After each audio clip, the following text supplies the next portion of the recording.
So sometimes you need to talk to yourself and be like, brain, chill. I know, Charles, that you don't like insects, that you hate flies, but you need to keep on going. You need to keep on walking, running, and even if it's slow, even if it's hot, you have one objective. It is to reach that top of the mountain. And before I knew it, it was over. I was at the top of the mountain. Welcome to the Agile Digital Transformation Podcast, where we explore different aspects of digital transformation and digital experience with your host, Tim Butera, Content and Community Manager at Agile Drop. Hello, everyone. Thanks for tuning in. I'm joined today by Charles Cormier, entrepreneur, founder, CEO at Top Leads and Podbuyer.com, as well as the host of the CEO Wisdom podcast. In today's episode, we'll be discussing the key role of mindset in successful entrepreneurship, and Charles will share his own experiences and lessons learned from being an entrepreneur. Welcome to the show, Charles. Very happy to have you with us today. Anything to add before we begin? No, I'm glad to be here, Tim. I give props to anyone that runs a podcast. You must have learned tons. You must have connected with really interesting people. So congrats on running the podcast. Thanks, Charles. And yeah, those two are definitely two of the best things about running the podcast. And I'm sure that you'll tell us a little bit about your own podcasting experience in just a bit, but we'll leave that for the end of the conversation. But first, I'm interested, we're going to be talking about why mindset is so important to successful entrepreneurship. And I'm wondering, what kind of mindset are we talking about here? Killer mindset. I don't need to look far in my past to see examples of this mindset. So, for example, I recently subscribed, well, maybe a bit of intro before I get to that example here.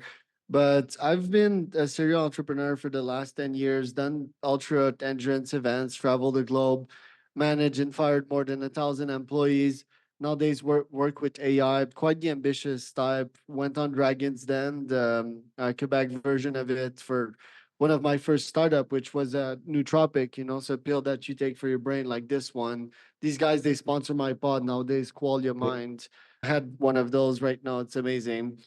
Now, the example and the mindset I wanted to put forward is, I bought this 100K ultra race not so long ago in Puerto Vallarta. It's basically going to be 100 kilometers run in the mountain, and it can reach 88% humidity.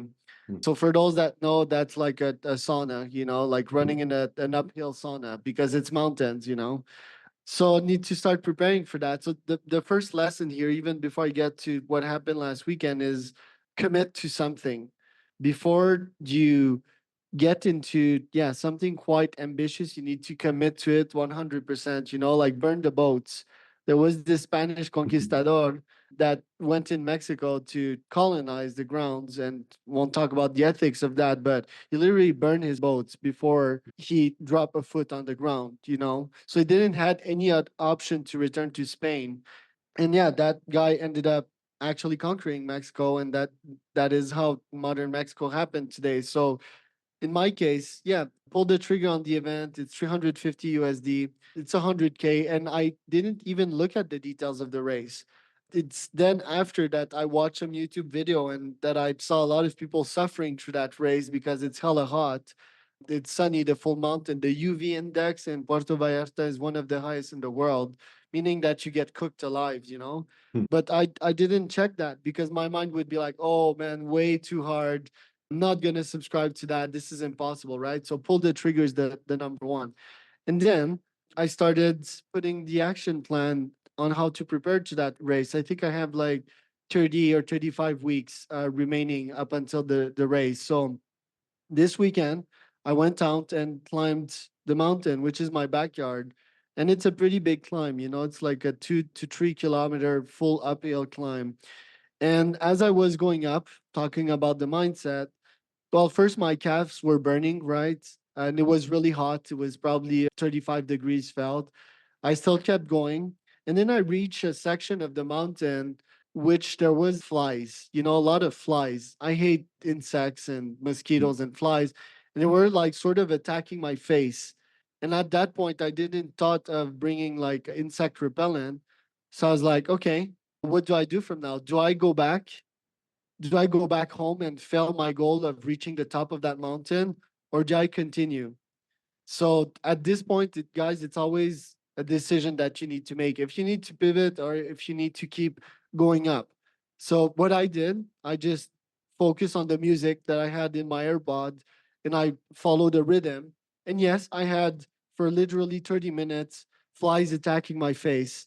But I understood that as long as they didn't got in my mouth or anything, or they didn't stung me, they didn't stung me by the way, because I was moving too fast, well, everything was okay. So sometimes you need to talk to yourself and be like, brain, chill. I know, Charles, that you don't like insects, that you hate flies, but you need to keep on going. You need to keep on walking, running, and even if it's slow, even if it's hot, you have one objective. It is to reach that top of the mountain. And before I knew it, it was over. I was at the Mm. top of the mountain. I couldn't even enjoy the top of the mountain because the flies were still after me. So I had to go down. I sprained my ankle after that, still kept going. But yeah, there's all kinds of challenges. So I guess the lessons from that, one is push yourself up. If you're an entrepreneur, if you're in tech, like go run. I mean, just go outside, take your shoes and run. And when the pain hits, that's when you know that you're in a good zone and that you have mental gains, because that's when you start struggling. That's when you need to start dealing with your mind, what like Goggins says. So that's a good example of mindset. And second, obviously mindset is crucial in the entrepreneurship game because it's hella hard. It's not something easy, right? To start a business and to scale it or to start a podcast. Most people that start a podcast will give up after 50 podcasts. So go long, you know? And when you go long, that's where the millions, the billions are, because most people give up and you gain experience. You keep on getting better. So yeah, mindset is pretty much the basis of my full success. Mm. I love the tip that you said, that like how you were able to calm yourself down, just saying to yourself, brain chill. I love that phrase, brain chill, love it. And I'm wondering, yeah, you said that the mindset is basically the most important thing, but I'm wondering, besides the mindset, what else helps you deal with all of the challenges, either of being an entrepreneur or just, you know, challenges of life, basically. Yeah, so IQ. So I was born smart. Like my dad, he's an entrepreneur. My mom, her dad was a dentist, and on my dad's side, his dad was a salesman. And my grandmother, she's Irish, so that's where the grit comes from. Mhm. That's where the salesmanship comes from. So, and I name another apart from IQ, sales is super important, right? We can get into that a tad later, but being smart is super important. And there was a time in my life which I could have been convinced I wasn't smart. Basically, I was always causing trouble at school, and they put me in the weakest program. So I could have been like, oh yeah, in the end, I'm an idiot, you know. But I've always been fascinated with reading and learning more, which is the point here. It's not genes. You always need to be reading upon something. But before I get to that, the pretty obvious system here that I would recommend anyone to learn after you've maxed out books like I did and listen pretty much any business audible that exists or self-help audible is to start a podcast. Starting a podcast, basically you can interview top CEOs, you can interview top founders and ask them the best questions that you can. Most of these folks are quite gracious with their time. They will answer the best that they can to the questions that you ask them. And you can take mental notes. And when you do that with 10 CEOs per day or 15 or 20, like I did, I interviewed 2,000 of them. You get really smart. You just understand the game at another level. You also do market research for your companies. You get like invaluable insights. So, yeah, that's quite good. Then, on a reading perspective, I don't read much books anymore. I read Wikipedia. So, and I don't read business stuff quite ever. I read business biographies of business magnates, like Andrew Carnegie's, for example. But I'll read about anything. Like right now, I'm reading about the water bear, which is this small creature, Mhm. microscopic creature that can survive under huge radiation, huge temperature changes, huge pressure changes, and it's quite impressive. They can survive 30 years without being hydrated or eating. Imagine not eating or drinking for 30 years. So you learn from these things, you understand the laws of life, of physics, and you can bring that back to business, of course. And the more you read, the better you can write. Now I synthesize this learning through writing, through speaking through you right now on the podcast and being asked questions. And that's how you grow neuron cells. And if you're the smartest in the room, people always say nowadays, don't be the smartest in the room. Well, I say be the smartest in the room. That's competitive. That's a challenge right there. It's a bit lazy not to be the smartest in the room.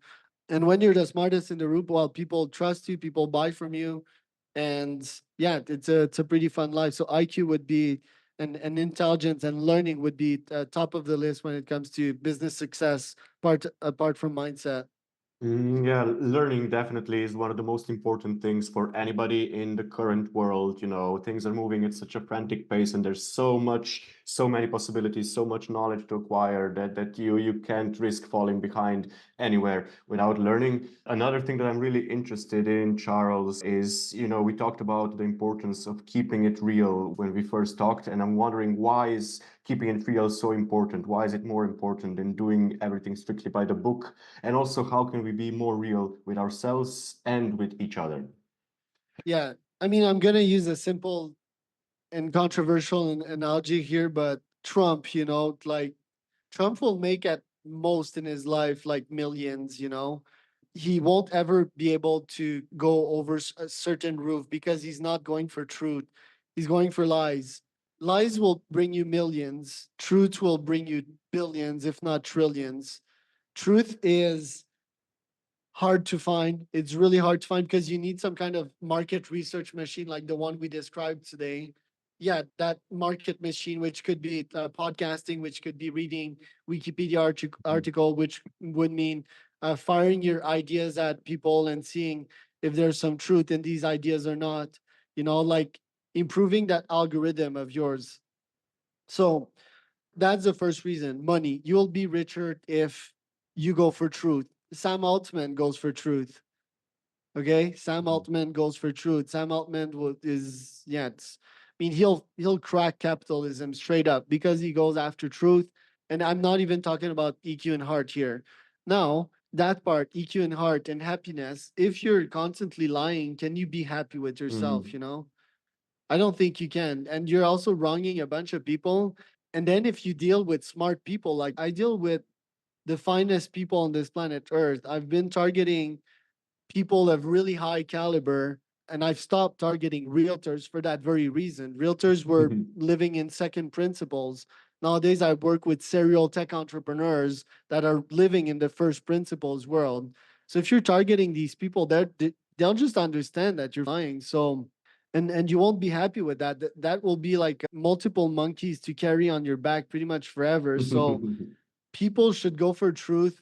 Listen to people like Naval for sure. Naval's After Truth in terms of authors. Naval's Almanac is a good book. Nassim Taleb's is a good one as well, although he's a bit too much contrarian to my opinion, looking a bit for drama, but he's after truth. And anyone after truth, namely scientists, most of them are after truth. They are biased for sure, but truth is scale. Okay, truth you can build upon facts that I uncovered 6 years ago.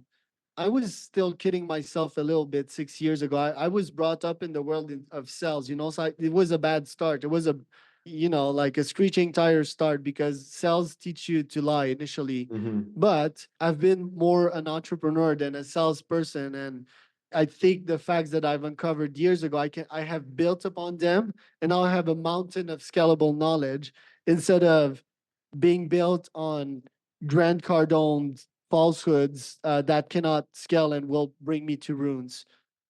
Yeah, definitely authenticity and sincerity are two of the most important traits to have in the current society. It's similar to learning before, right? It doesn't really matter if you're an entrepreneur or just somebody trying to get by, it'll be that much easier and that much more valuable for you if you're authentic, if you're sincere with yourself and with others. And you mentioned, you're predicting my questions almost perfectly, because you mentioned EQ and happiness. And the next thing that I wanted to talk about is actually mental health and how important a good mindset is to anybody's mental health, basically. Mental health is really hard nowadays. I do inquiries on LinkedIn almost on a daily basis, and the mental health one I've done a couple of times just to validate my numbers. I think there's been around 100 votes. to each, and it was like it was saying, "Are you struggling with mental health nowadays?" At least 56% said yes. My audience, which is interesting, it's not like woke people or people stuck in the rat race, it's like founders and CEOs, most of them going for truth. So when I quiz them, it's an interesting loop of the world, it's because if I'm asking that question to normal people, I don't think a lot would answer that question first. And I think most of them would lie. Oh, everything's okay. Like the curse of the 9 to 5er is that they've convinced themselves that they cannot be worth more than this job. And they sort of gave up on life. They gave up on progress. They gave up on thinking that they could achieve more. And yeah, that's like not knowing that you have a struggle. They're in the phase of not even knowing that they might have this mental struggle. That's most people. They don't have sufficient consciousness. I don't blame them for that. The consciousness might come. Most of them, it's a midlife crisis. It's like, oh, I'm 40 and I'm struggling, or hey, I'm 50, kids are out now and I'm not even happy with this wife of mine, with this life of mine. Let's just break shit up. So Hmm. instead of going through that, go for truth. It is harder, especially when you're smart. It's a curse, right? It's a poison curse because you learn more every day about the world, and sometimes you learn about atrocities.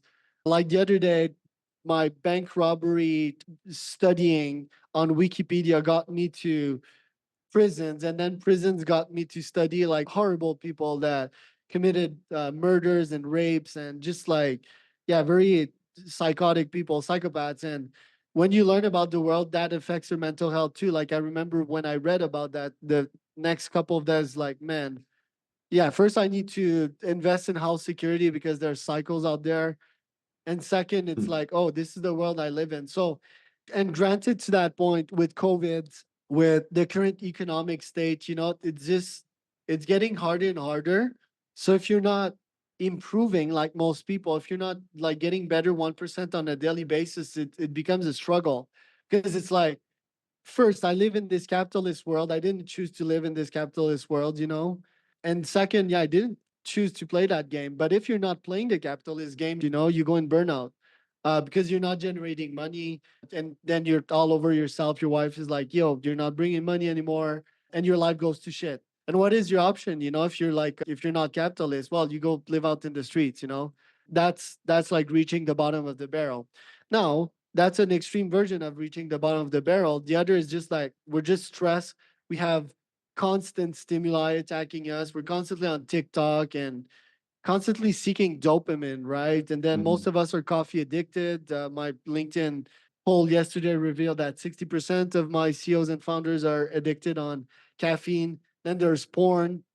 How can you even have a nice relationship with porn? You can't. How can you even look at yourself and so forth? So the odds are stacked against us. Me, I'm a self-improvement freak, which is why I can survive in that realm. I can thrive in that jungle. I'm a panther in that jungle. But most people, I think, they struggle. So a couple of tips for mental health. And I struggle. I have bouts with mental health as well. It's not like if I'm Mr. Perfect and thriving all the time. Recently, I've had my bouts. I have probably at least 4 struggles per year in which I'm like, yo, I need to pick myself up. And recently, I've just picked back on meditation. I bought this meditation cushion, and every time I pass in front of that cushion, which is in my stairs, I need to sit down and meditate. Hmm. Another good one is this app called Othership. Othership is also a spa chain if you want in Canada and US. It's the biggest and most interesting one. They have huge saunas and so forth. They also have this app here, this breathing app. So I just start the Mhm. app, and I start breathing. And you hear that guy with the music, and he's like, breathe, 1, 2, 3. It's like Wim Hof breathing. Another good one is nature. Fortunately, me, I have views everywhere in this house, so that's very appeasing. But just going walking with my dogs on a daily basis, and most importantly, of course, physical activity. That Mhm. will change your biochemistry faster than a coffee cup will. Plus, the Hmm. coffee cup will give you cortisol.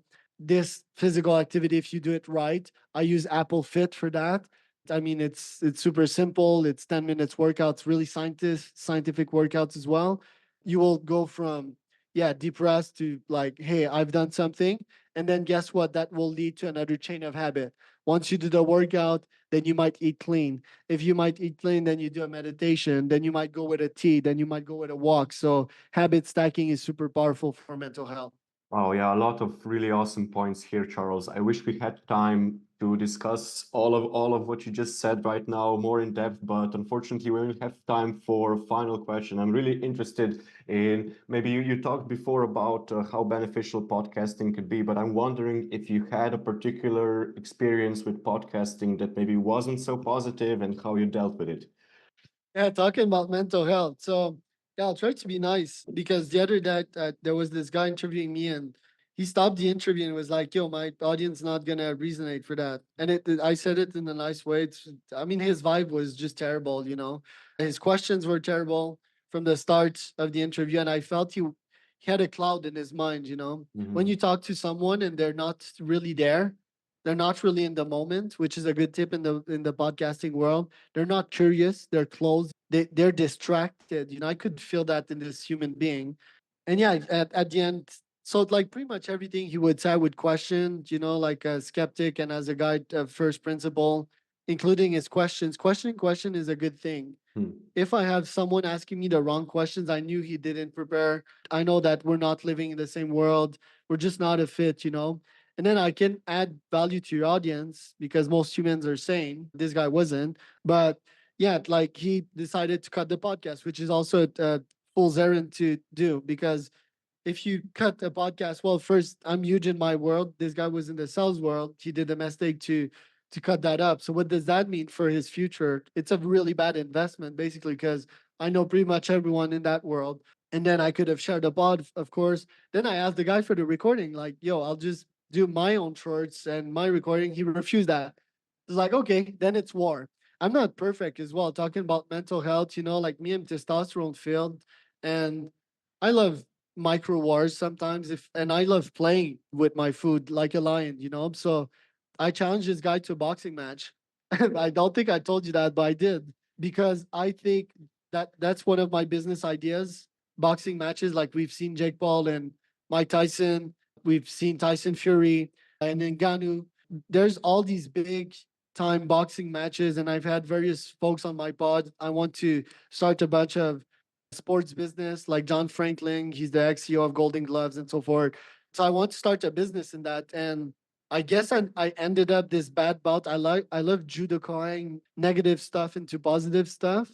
So this one, yeah, I ended up like being A/B testing this boxing match offer because yes, I think I'll step up in the ring to raise money for charities in the future. Plus, I think it's a huge business idea. Imagine making 5% off a 200 million promotion. It's big money. Mhm. So anyway, I challenge this guy to boxing man. The lesson here is that yeah, reverse the negative and positive. And also, if you're a podcast host, of course, like yeah, clear your mind. I've had various guests on my pod that I didn't agree with. I even thought they were asses, but I gave them the time. And some of these opportunities, because I let go of my ego, they turned into a couple of thousands dollars of contracts, for example. So it pays off to put your ego aside, put your clouds and thunderstorm aside, and truly listen to someone and what they have to say. And now, if you give them a platform, sure. But I think there's much more value in saying yes to saying no. A lot of people they say no without nowadays. I'm sort of opposed against that. I think people should say yes, experiment more, filter more, and make more mental conclusions, which is a really long and hard thing to do. So yeah.